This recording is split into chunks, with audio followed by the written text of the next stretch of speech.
Penyakit hati itu termasuk dengki kan penyakit hati, ya. Banyak ulama menyampaikan apa obat dari penyakit hati, apalagi ulama-ulama yang membahas tentang tazkiyatun nafas.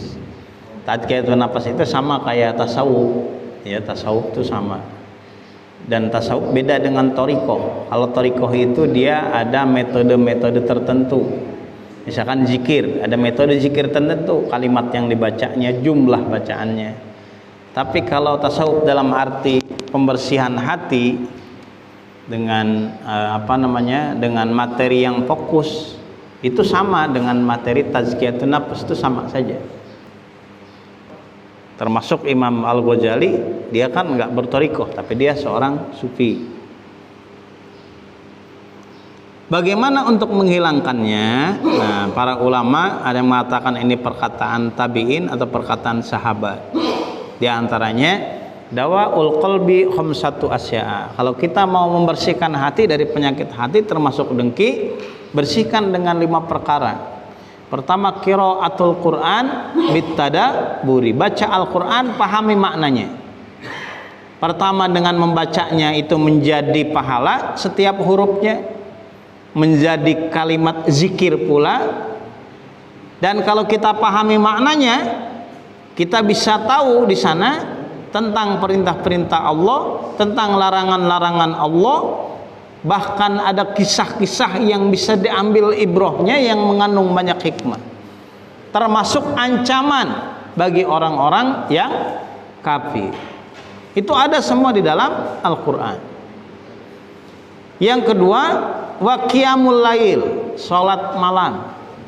Jadi kalau Bapak ada waktu dan bisa bangun malam, ya, coba sholat tahajud. Tahajud itu kan setelah tidur bangun baru disebut tahajud. Kalau sholatnya malam tapi nggak tidur dulu disebutnya qiyamul lail. Kenapa nggak disebut tahajud? Karena beda, dianggapnya masih siang kalau belum tidur gitu. Misalkan begadang nih, ngeronda, belum tidur sampai jam 1. Pas jam 1 itu sholat tapi nggak tidur dulu, itu qiyamul lail. Lebih ringan dia tidur dulu terus bangun jam 1, apa lebih ringan dia nggak tidur langsung sholat terus tidur? Lebih ringan kagak tidur dulu kan, dibablasin gitu.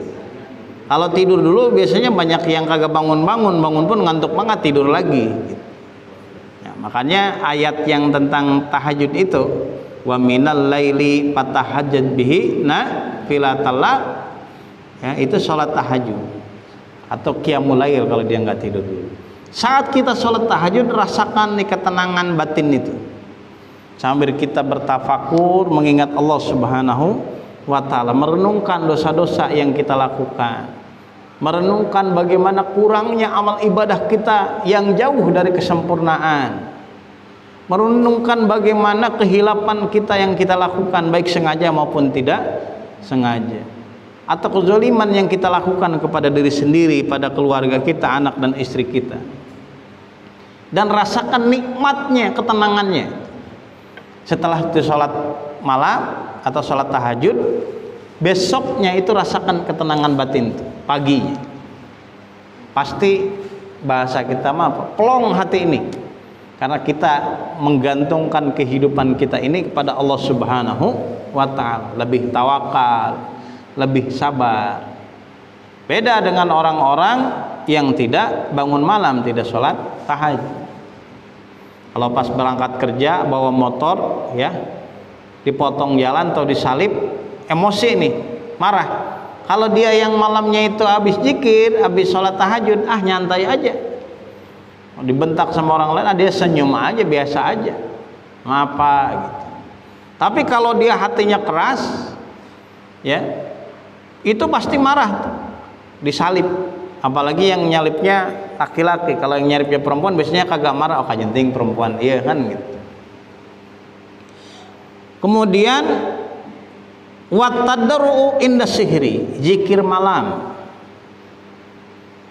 Wahilahul batni, kemudian mengosongkan perut atau berpuasa.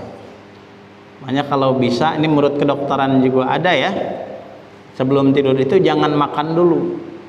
Biasanya kalau makan dulu sebelum tidur, perut ini kenyang, nanti pas bangun subuhnya itu berat, susah.